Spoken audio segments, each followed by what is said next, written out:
The views and opinions expressed by contributors on the Spoon River Gothic podcast are their own and do not necessarily reflect the position of the host. Material heard on the Spoon River Gothic podcast is intended for adult listeners. This podcast deals with mature topics that may not be suitable for all listeners. Listener discretion is advised. This is Spoon River Gothic, narrative of a double homicide.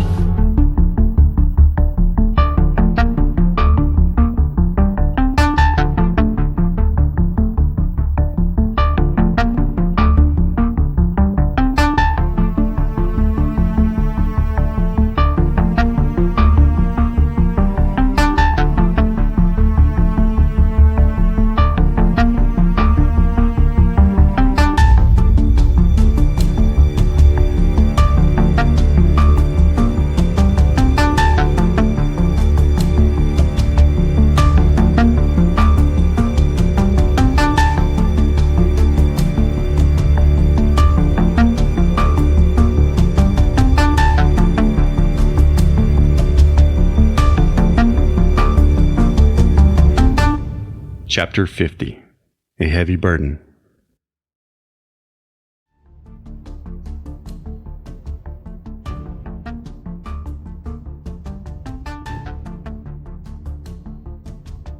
The court. Mr. Parkinson? Mr. Parkinson. Thank you, Your Honor. Mr. Danner, counsel for the defense. Just what you want to hear. Another lawyer talk, right? Well, as usual in this trial, I get to go last. The reason we go last, you have already been told. And I will attempt to keep my remarks brief and cover the areas that Mr. Stone and Miss McMillan talked about. But the reason that we do go last, as you have been told throughout this trial, is the state has a very heavy burden which we accept. It is a burden beyond a reasonable doubt to prove that this defendant committed these horrible, horrible crimes.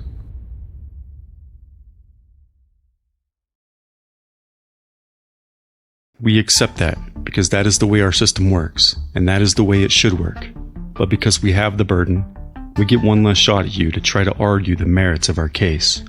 And unlike Miss McMillan's comments, which I made a few notes of, I'm going to try to confine my comments to what the evidence was.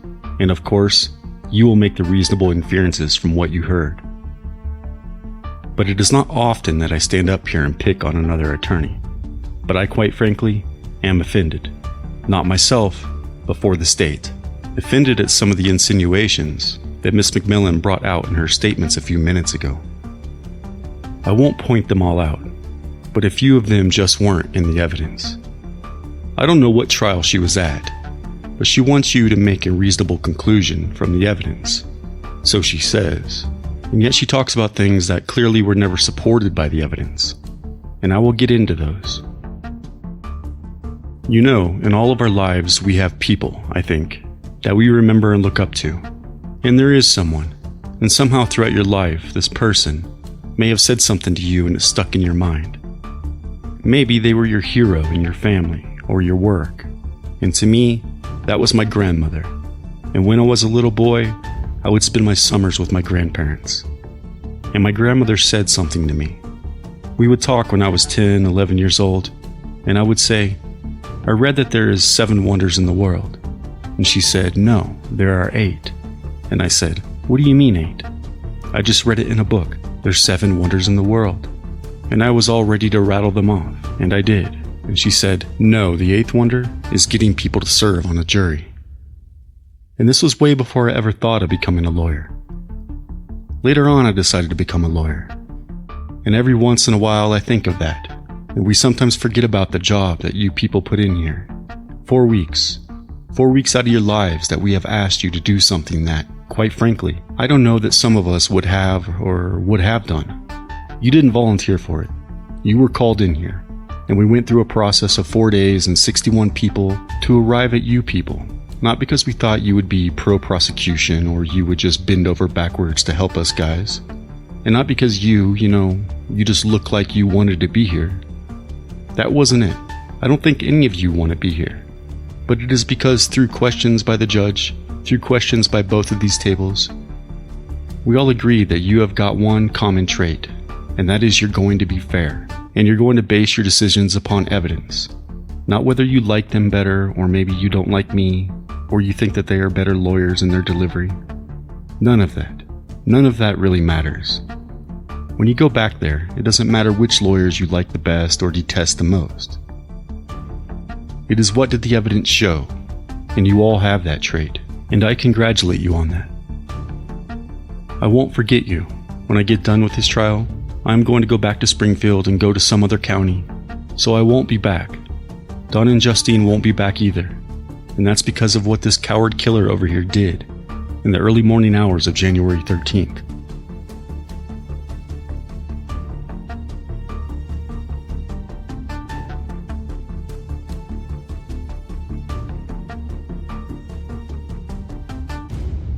And I say that, both that he is a coward and a killer, because of the evidence that we heard here for 3 weeks.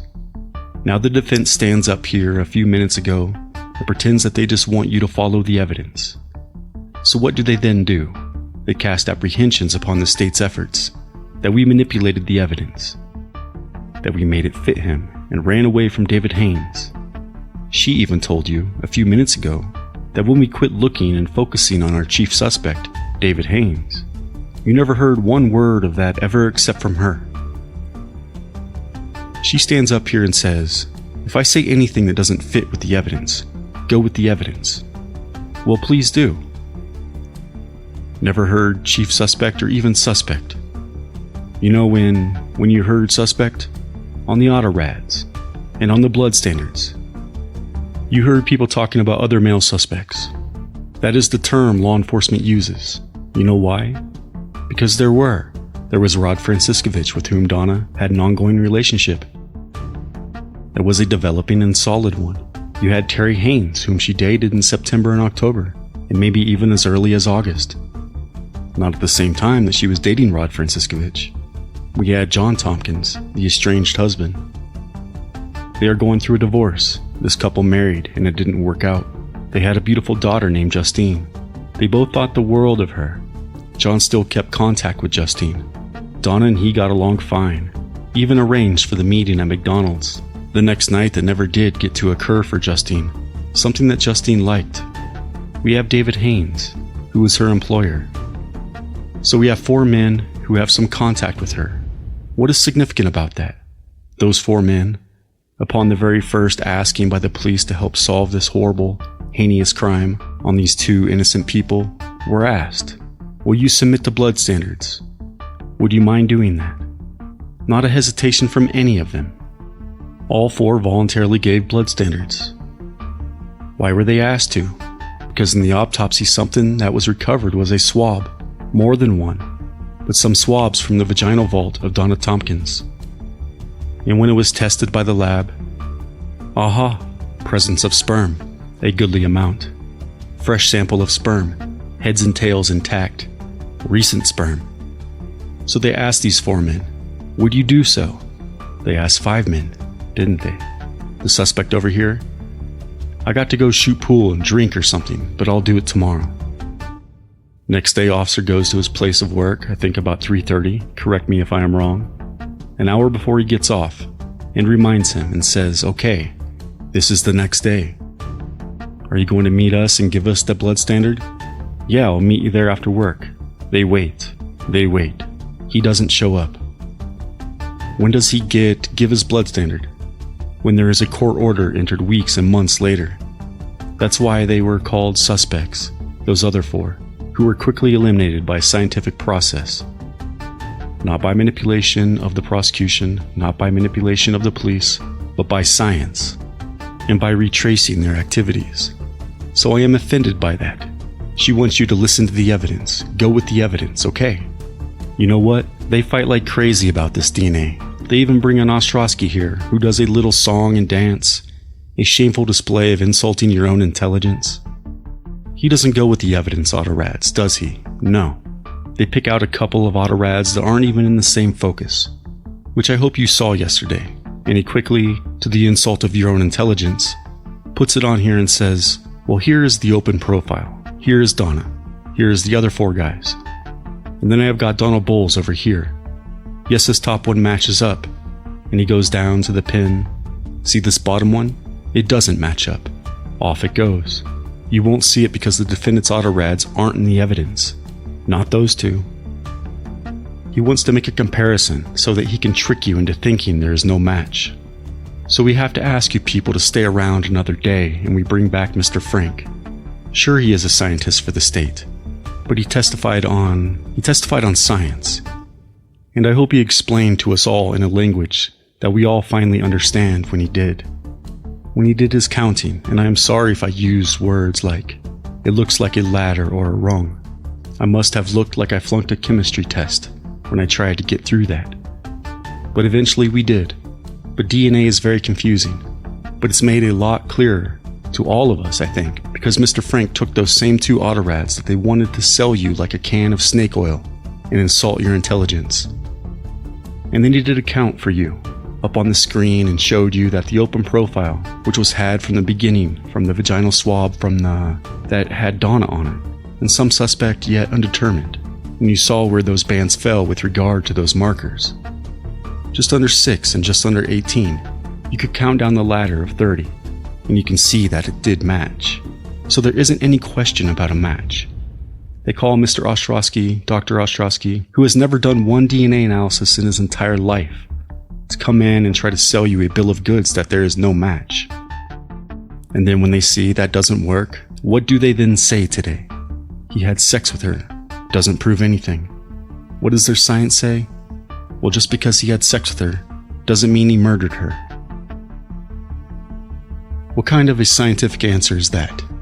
Did you hear Mr. Frank say that? Did you hear Mr. Metzger say that? No. And then they try to stretch this as close as possible or squeeze it in as close as possible to the time of death so that they can explain, try to make you buy the fact that Mr. Bull's DNA from his sperm is in Donna's body and it was recently deposited as recently as Monday morning before. They tried to get real close to that 48 hours. Well, in the first place, Jenny Hahn, who did the microscopic examination of the sperm, tells you that, first of all, she sees sperm with heads. And then I think she said, and an equal amount of sperm intact with heads and tails. And she told you how in breaking down the process, the tails go first. But she even found an equal number, an equal amount of intact sperm. And that to her was significant because it is fresh. But at the outside possibility could be 48 hours. So it just so happens that they have to stand up now and tell you Sunday night or Monday morning. He even mentions the Mike Price in his letter. He didn't say that in his letter. Read the letter. You heard it read to you today. I think the letter says, yeah, I had sex with her, but it was Saturday night or Sunday. But no, she, who just wants you to follow the evidence, says Mr. Bull had sex with her Saturday night, Sunday night, or early Sunday morning. Where on earth did you hear any evidence of that? They know they can't get around science. That's all. So they have to give you this fantasy tale, so hopefully you'll buy it. The DNA. 1 in 3.8 billion is the possibilities that this DNA is someone else's. 1 in 3.8 billion.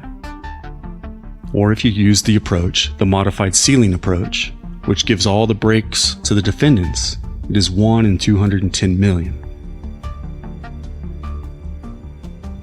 Do you remember the testimony of Mr. Metzger that we all have different DNA except for identical twins? Well, there is only 5 to 6 billion people on Earth, and the odds that this DNA is someone else's other than Mr. Bull's is 1 in 3.8 billion. So he shouldn't have anything to fear of DNA unless he's got an evil identical twin lurking out there somewhere.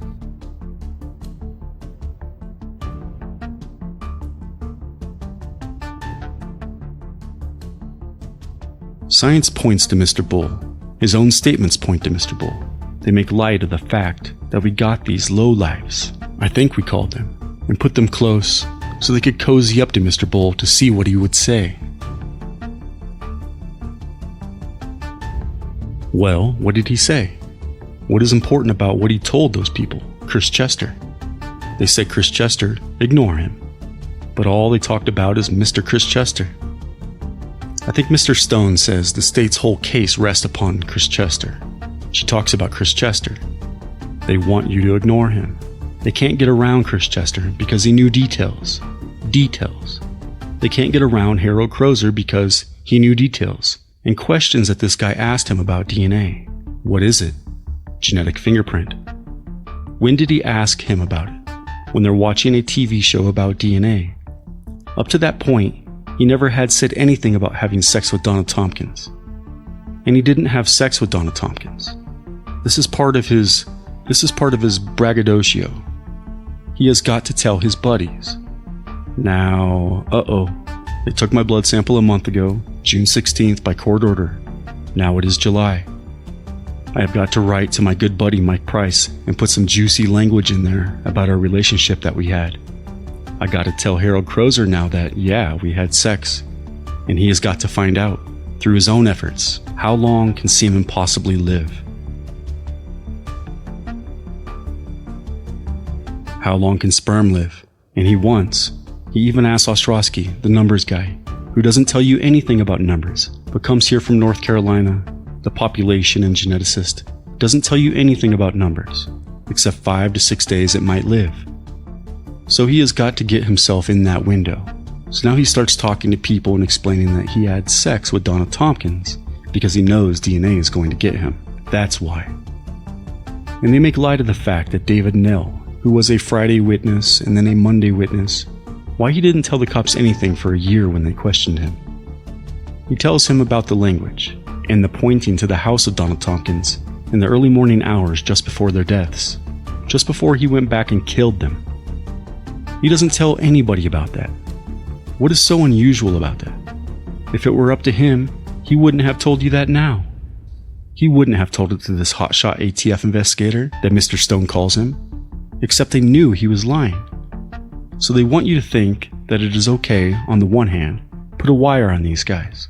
I mean, again, they insult your intelligence. Why didn't they put a wire on Chris Chester? All sorts of things that aren't in evidence.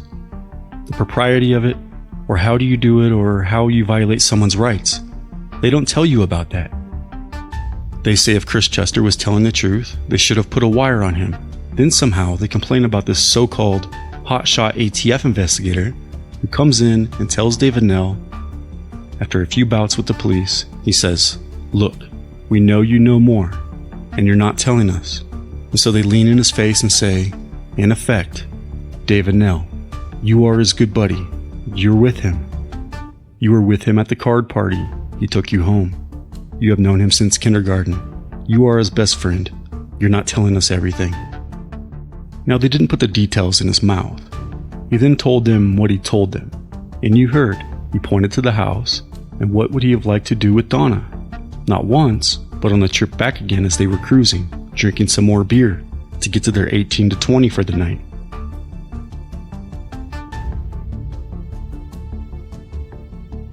Details. Chris Chester had details.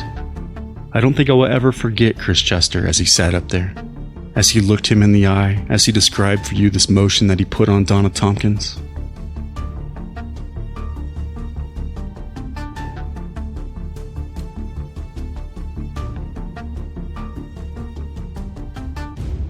And he heard the little girl and went back and did the same thing to her. Threw an ashtray on the bed to make it look like an accident. Details.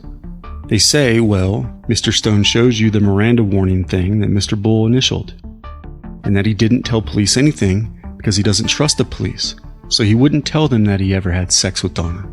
That's what he said. I suppose the converse of that would be, well, because he trusted Chris Chester, and he trusted Harold Crozer, and he trusted Mike Price, he did tell them.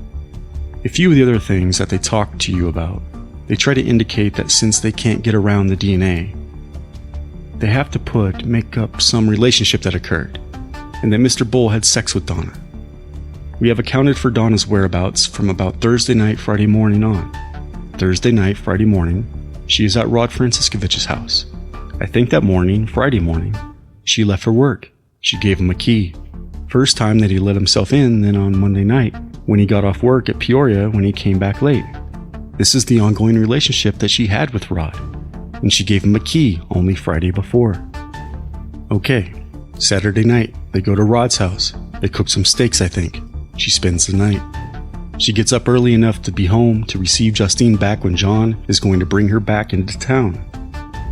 That is Saturday night. Sunday morning she goes to church with Justine. After church she stops by in the early afternoon to Rod's place with Justine. She arranges for a babysitter Sunday night so that she could work the Kmart Christmas party at the Elks. Works there from her paycheck she got and the recollection of people there to 12 or 1 a.m.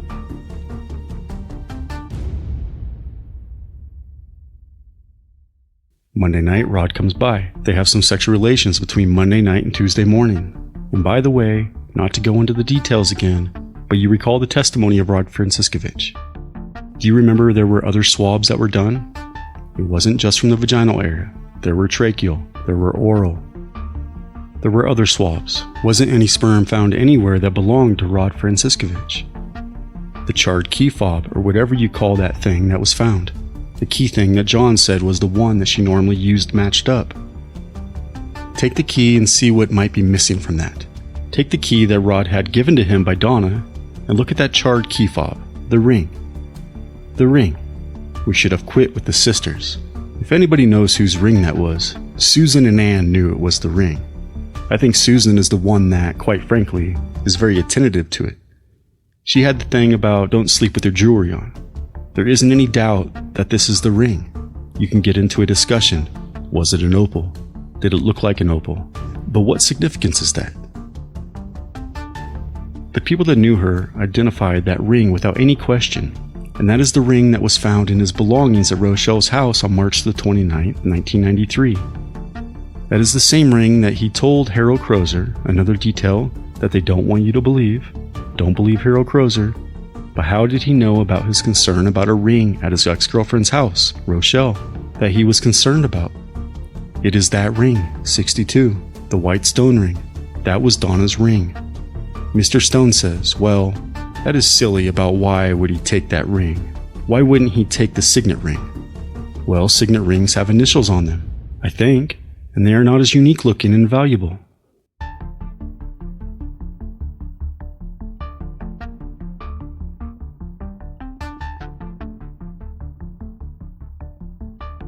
I think Mr. Stone said killers don't believe they will get caught. You're right, Mr. Stone. Killers don't believe they will get caught. That is why this killer said to Joanne Wright, I know how to kill someone and not get caught. Said that a short time after he killed these two people.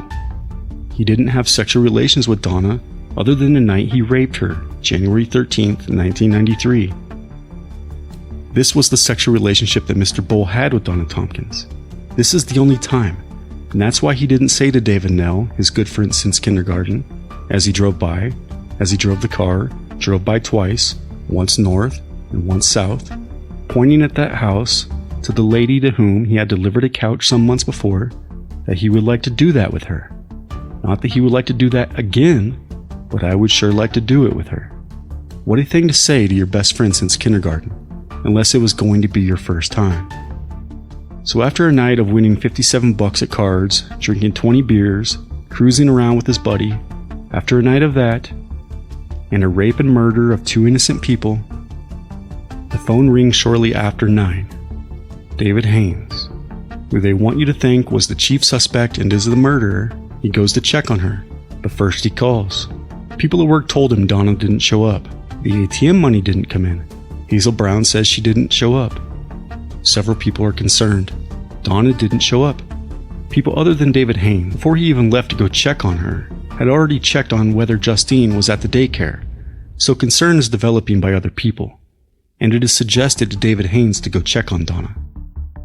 And one thing he does is call. The telephone is just inside the front door, this front door that she calls from about 100 times. She says the front door to this house sits out toward the street. Look at the photos. Look at the aerials. I don't know why she said that 6 times a half hour ago. She wants to make you think this is close. This is something that you would have to go right out this front door and be seen by someone driving around the street. Look at the house. Look to see where the door, the only door to Donna's apartment is. It is on the side, over here where the trees and shrubs are. Trees and shrubs you pass on the way back to the car. That's where the door is. Railroad tracks, trees, shrubs, house. Not out there in the front like they think it is part of a bus stop or something.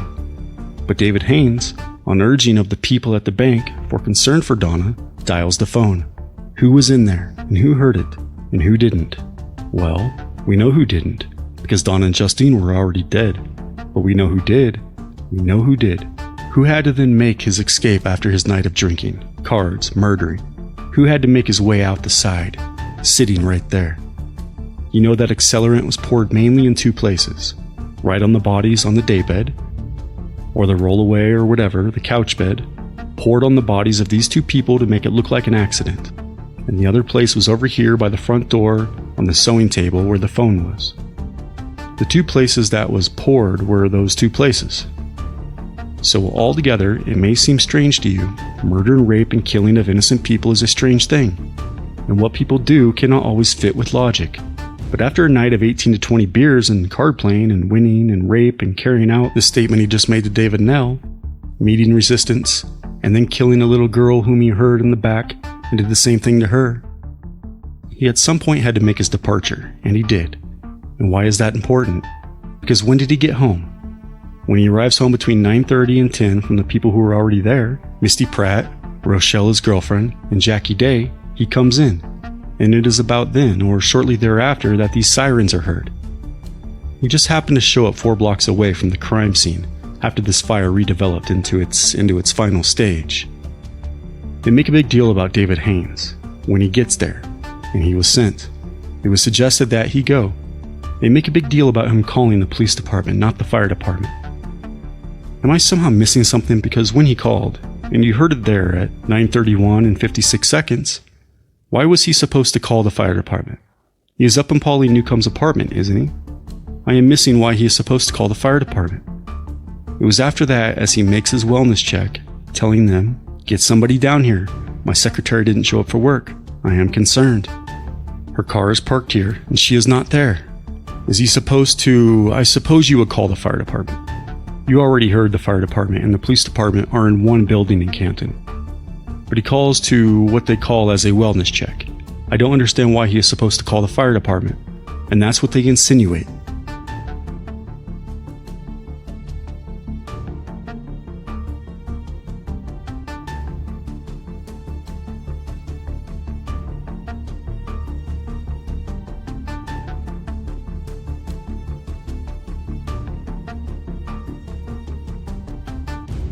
Cause of death. I won't belabor this. We have experts that are called to talk to you about something within their own field that help us better understand things that we are not familiar with. And it would have been wonderful for the state if Dr. Murphy, if we could have coached him and manipulated him like we did all of our evidence here. As they say, to fit our case. Why in the world didn't we have Dr. Murphy come in here and say steadfastly they definitely were strangled, they definitely were smothered, and I found some evidence of it, and this and this and this it is. And I can stake my 19 years as a pathologist on that very fact, because the killer in this case tried to disguise the killings. 2 of the counts you're asked to pass upon are concealment of a homicidal death. I'm not going to wave those photos in front of you, but please look at them again. The condition of these bodies has been described as charred, and it was horrible, and there was accelerant, 4th-degree burns, and accelerant about the areas that would have disclosed some of these things that Dr. Jones wants you to think ought to be there. Look at the facial views of these autopsy photos, and see where in the world you would find bite marks on the inner lips or on the tongue. Where would these be? The condition of these bodies was made in such condition by Mr. Bull so that it wouldn't be discovered. So that when he told Joanne Wright a couple months later, at the bar when she was with Kim Hammond, I think her name was, "I know how to kill people and not get caught. You kill them, and then you pour this accelerant on them. You burn away the evidence." So it would have been wonderful for us to have Dr. Murphy state empathetically, beyond anything, that that was the cause of death. What did he tell you empathetically? 100% sure that they were dead before the fire. His initial report even says, quote, "As they try to tell you, he couldn't tell." What did he say? 4th-degree burns on bodies. 4th-degree burns on bodies found in residential fire, with no indications that they died in the fire. None. He put that down. No indications. And what were some of those indications? No soot. He didn't just say no soot in the trachea. He said not one speck of soot. He would have found some of that inside like the outside of the body looked. When you see the chest cavities in the autopsy pictures, they are tan in the picture. They are not deep cherry red as Mr. Danner pointed out. You look at the evidence. Dr. Murphy told you that most likely the cause of death was asphyxiation by either strangulation or smothering. The pillow of Justine was found behind the bed. Justine's body was placed next to her mother to make it look like they went to sleep, and she died smoking in bed, I guess. And then along came Jones, our Dr. Jones, smooth-talking, fast-talking Jones.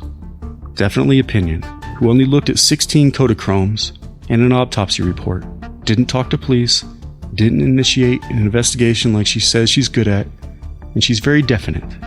They took a couple of breaths and died as a result of the fire. They were alive when the fire started. That is her definite opinion to you. Well, you're asked to keep an open mind. Both sides want you to do that. We don't want it so open that your brain falls out, and that's what she wants. She thinks you're useless here. Your job is to determine that. If that's true, if they were alive and breathing air as the fire started, who poured the accelerant? Who poured the gasoline and ethyl alcohol on them? I mean, did they just kind of, here, I will have a drink and pour some on you too? Who did it? What? Did they just lie there?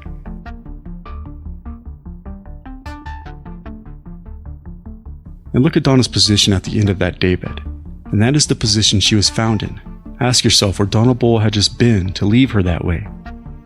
The consensual sex that they bring Dr. Ostrowski to kind of throw at you, they might have had consensual sex, yeah. She is left that way. Mr. Bull did it. Mr. Bull did it.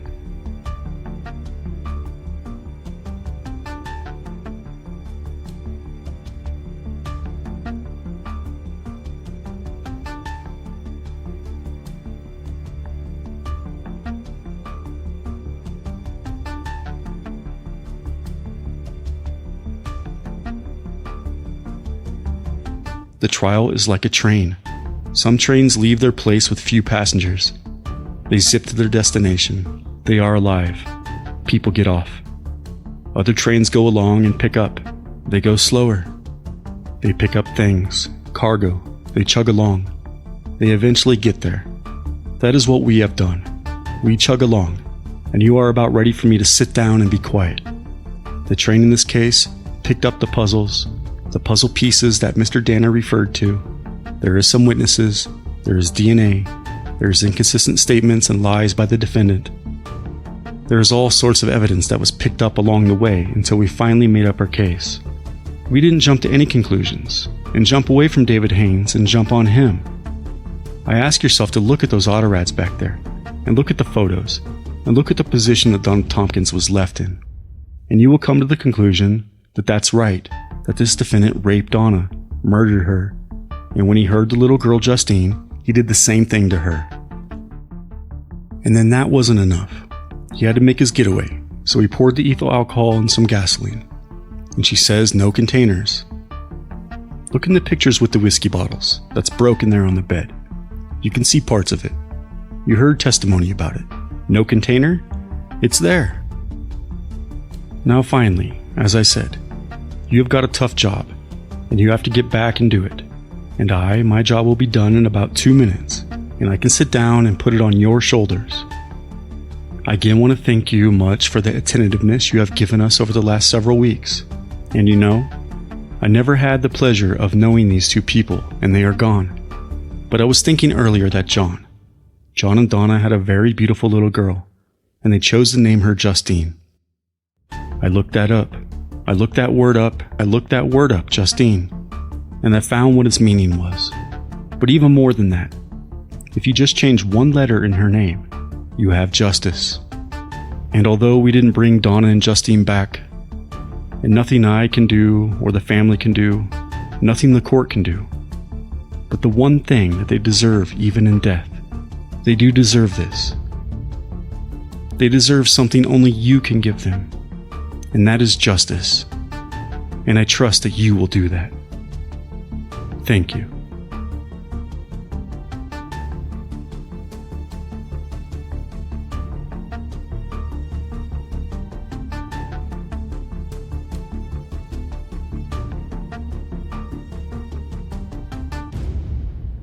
April 11th, 1996. Headlines across the state of Illinois read, Bull, guilty of 7 counts of murder. Judge will make death penalty decision. Carthage. After 2.5 weeks of testimony and more than 80 witnesses, it took a Hancock County jury 2 hours to find Donald Bull Jr. guilty of murder in the January 1993 deaths of a mother and daughter in Canton. The jury was charged with the case at 4:20 p.m. after more than 5 hours of closing arguments Wednesday. A verdict was reached by 6:20 p.m. Bull showed no emotion during the reading of the verdict, as friends and family members of the victims, Donna and Justine Tompkins, wept in the courtroom. Bull muttered, "Not guilty," to reporters as he was led from the courthouse. A sentencing hearing is scheduled for 10 a.m., May 7th. Bull waived his rights to a jury for the sentencing. Meanwhile, Judge William Henderson will decide whether or not to impose the death penalty. Bull, 33, was convicted of strangling or smothering Donna Tompkins, 30, and her daughter Justine, 3. The murders occurred the morning of January 13, 1993, just before Bull set fire to the victims' Canton apartment to cover the crimes the jury found. He was found guilty of 7 counts of first-degree murder, 1 count of aggravated arson, and 2 counts of concealment of a homicidal death. Prosecutors, police officials, and family members were relieved by the outcome. "I'm very appreciative of the verdict reached by the jury," said Fulton County State's Attorney Ed Danner. The Amakuchi family would really like to profess its profound gratitude to all the persons involved in this case, said Donald Amakuchi, Donna Tompkins' father. But Amakuchi said the decision did not end the pain. "The losses are irretrievable. 2 lives are gone forever," he said. "Their right to be part of life, to enjoy the basic benefits of life, that's been denied to them for eternity. And no one has the right to do that to them. For that, we will grieve eternally."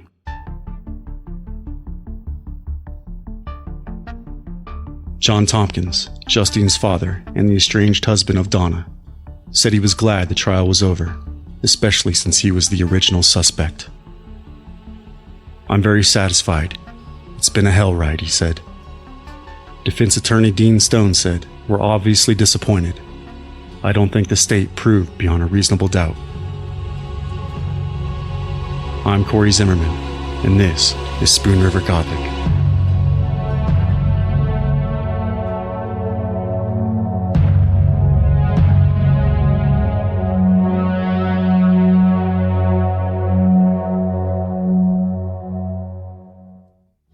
Spoon River Gothic is a production of Lonebird Media in association with CZ Studio and Radio Vérité. The show is produced by August Olson, editing, directing, and producing by Cory Zimmerman, audio mastering and engineering by E. Mastered. Research is done by Anne-Marie Cannon, Chelsea Mesa, and me, Jinra Illustrissimo. Spoon River Gothic is written and hosted by Cory Zimmerman. You can follow the show at czstudio.works and read the blog at spoonrivergothic.com. Show some love by leaving us a rating or review on Spotify, iHeartRadio, Apple Podcasts, or wherever you get your podcasts. And stay tuned for the next episode as we dive deeper into the Donald Bull case. Thank you for listening. This is Spoon River Gothic, narrative of a double homicide.